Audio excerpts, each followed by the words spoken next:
hoje nós vamos conversar um pouco sobre experiências diferentes. O que é obter essas novas experiências? Geralmente a gente vai assim, ó, eu vou experimentar uma comida nova, uma roupa nova, ou eu vou ter uma experiência nova visitando um lugar diferente, então eu vou ter uma experiência diferente e vou sair da minha rotina. Isso é realmente aqui, né, no mundo, isso é uma experiência diferente. Eu lembro que quando eu me mudei do interior do Rio para o interior de São Paulo, uma das coisas assim que mais me chamou a atenção foi a alimentação e o clima, porque no Rio é mais quente, né?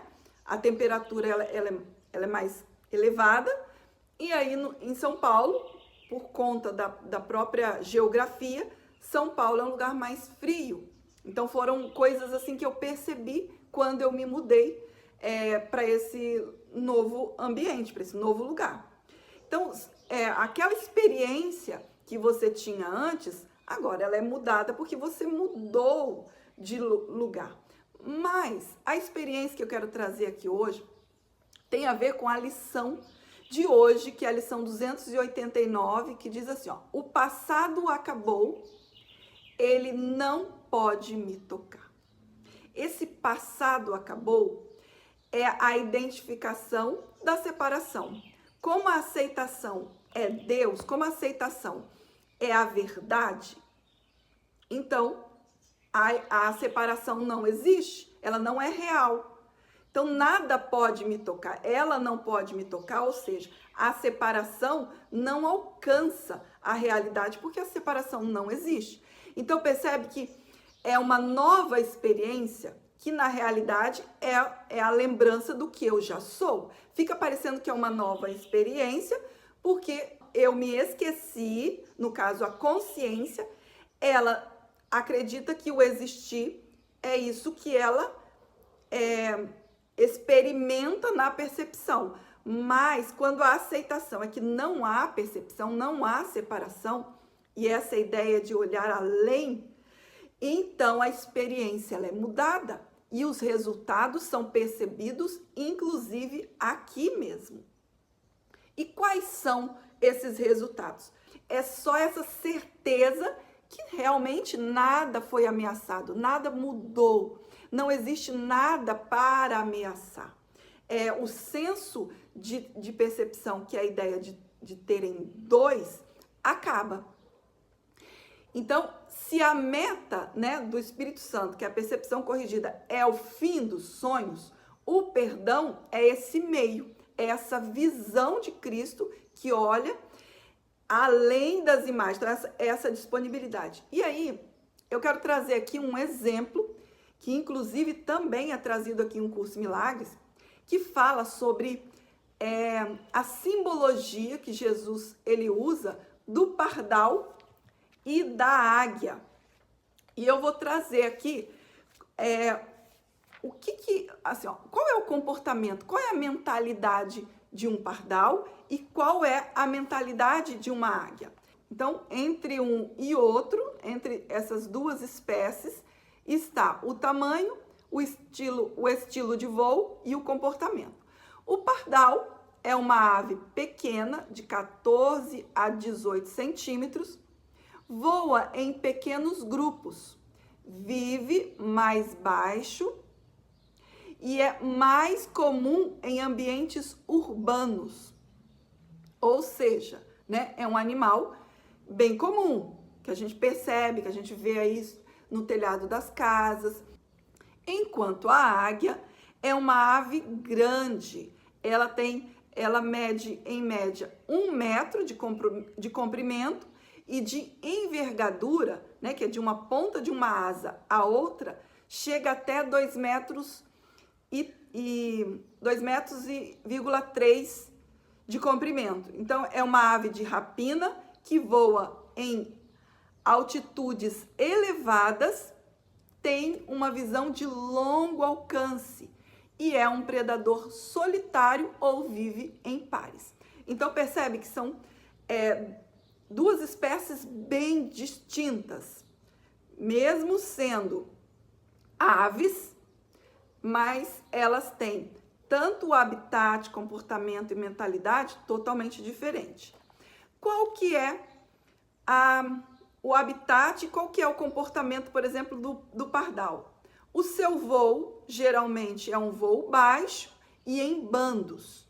Ele está sempre acompanhando o bando. Então, quando o grupo ele migra ou ele voa para um determinado ambiente, todos seguem e vão, né, aonde esse bando ou a maioria está indo.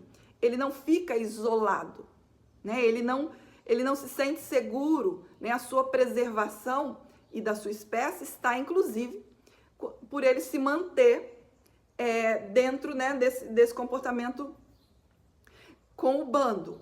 Então, ele vive em grupo, é comum nessas áreas urbanas, ele aceita, né, a presença humana. Qual é a mentalidade do pardal? Voar baixo e depender do bando, como nós trouxemos aqui. Então, ele não é autossuficiente, ele não, vamos dizer assim, ó, ele não resistiria viver sozinho, porque ele já se colocou como dependente daquele bando. Então, onde a maioria vai buscar ali o alimento, todos vão. É como se ele não pensasse por si próprio. Ele vai por instinto, assim, ó, todo mundo tá indo para lá, vamos para lá. Todo mundo tá vindo para cá, vamos para cá. Então é porque provavelmente aqui tem mais alimento. Aqui tem mais uma condição para preservação. E a águia? Qual é a mentalidade? Qual é o comportamento da águia? A águia, como nós vimos, ela tem um grande porte, né? Ela já tem uma estrutura grande. E o voo? Ela voa em grandes altitudes, né? Com as suas asas largas e fortes. Então, a águia, ela já tem uma estrutura que ela suporta, por exemplo, altas temperaturas, como, por exemplo, se estiver caindo neve, ela sobrevive bem. Se tiver uma tempestade de chuva, de vento, então a sua própria estrutura foi feita para suportar ambientes hostis. Então, qual é o seu comportamento? Ele é um predador solitário ou em pares, com visão aguçada e de longo alcance. Ou seja, ela tem uma visão, a águia, uma visão muito nítida e tem um alcance muito grande. Ela está assim, ó, em uma distância enorme e ela consegue visualizar, ela consegue ver muito além ali daquele ambiente onde ela está. Ela vê um animal se movimentando muito longe. Ela tem uma visão ampla, uma visão de longo alcance. E o seu habitat?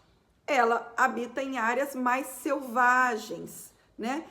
Como, por exemplo, em montanhas, florestas e geralmente perto de grandes lagos. E qual que é a mentalidade da águia? A águia, ela sempre está voando alto, ó, percebe? Ela tem esses voos elevados, ela não voa raso, a não ser que ela tenha um objetivo quando ela está ali caçando, né? Tem essa visão de longo alcance, ela é independente, ela não fica seguindo o bando, ela é bem independente, né? Ela é autossuficiente. Quando a águia está trocando as suas penas, ela, inclusive, utiliza o próprio bico e as suas garras para arrancar essas penas que já estão no estado de sair. Então, percebe que ela não tem esse mimimi, esse dodói, né? Ela sabe o que fazer, ela é objetiva. Então, olha a diferença. E aí tem uma parte aqui sobre isso que a gente está trazendo, sobre a experiência, que Jesus ele fala sobre a confiança, ó. Uma vez que esse poder tenha sido experimentado, e qual é esse poder? É a própria percepção corrigida, é quando a fé é deslocada para a verdade e a consciência ela descansa nessa certeza e a experiência é esse estado de paz e de tranquilidade. Então, uma vez que esse poder que não vem, né, não vem da própria consciência, mas está faz parte dela, porque é esse poder de existir como Deus, uma vez que esse poder tenha sido experimentado, é impossível confiar na insignificante força de cada um outra vez. Quem tentaria voar com as asas diminutas de um pardal quando lhe foi dado o grande poder da águia? Jesus ele traz esse símbolo que é, sendo o pardal algo tão limitado, algo tão fraco e que fica reforçando a sua pequenez dentro desses limites aqui, de ficar comendo as migalhas, seguindo o bando, tá sempre sendo guiado, né? E essa força fraca, né? E trazendo isso para um curso de milagres, é assim, ó, quem voltaria para a percepção equivocada depois que experimenta a percepção corrigida de ser, né, o próprio Deus? Então, ó, quem tentaria voar com as asas diminutas de um pardal quando lhe foi dado o grande poder da águia? E quem colocaria sua fé nas pobres oferendas do ego quando as dádivas de Deus foram depositadas diante de si? O que é que os induz a fazer a transição? É a própria fé, é a própria convicção. E através da experiência, você não retorna mais. Então, depois que tem uma experiência de ser como Deus, você não vai mais usar a percepção equivocada, porque a certeza de existir é como Deus. Então, olha só como que através dessa decisão, dessa postura, dessa convicção de aceitar a sua impecabilidade, a minha impecabilidade e a consciência que aceita, assim, ó, o meu modo de ver, o meu estado natural de existir é ser ilimitado.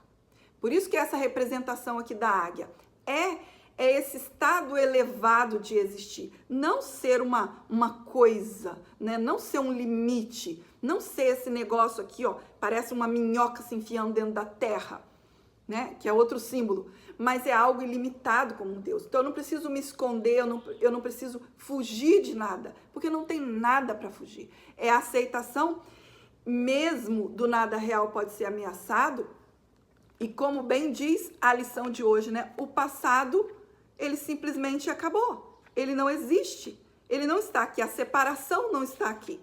Ó, o passado acabou. Ele não pode me tocar, porque ele não existe. Só o que existe aqui é a existência na qual eu faço parte. Eu faço parte da totalidade como Deus. E não como um limite, uma existência. Então, é a consciência que fica ciente que ela existe como Deus.